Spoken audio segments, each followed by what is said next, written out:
So if I asked you the question, why are we making a podcast? What would you say? Well, one of the things that I remember coming up for me right away is being able to reach many people and having timeless conversations. So the whole situation we're in right now with the pandemic and everything going on in the world, socially and culturally, a lot of things are coming up that organizations and individuals want to dig into and they want to grow.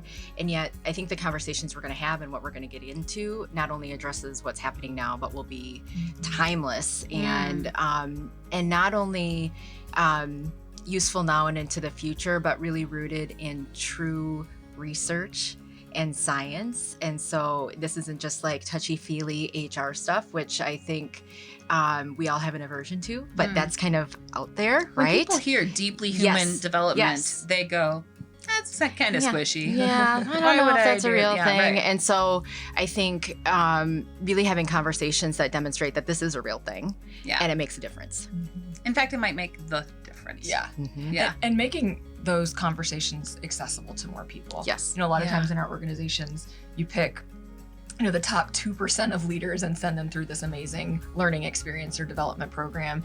And what we know is that the research that our work is rooted in, that informs how we work with leaders, how we work with teams to bring them into high performance.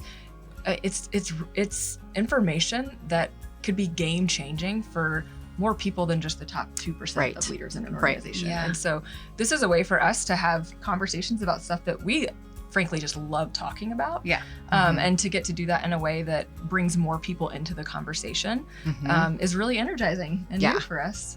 But we think it can make a difference in this time. Absolutely. It's really democratizing leadership development, which is thrilling to imagine that people who don't work for big companies that hire us or whatever, that they would have access to the learning and the people that we read and the conversations we get to have that make such a difference.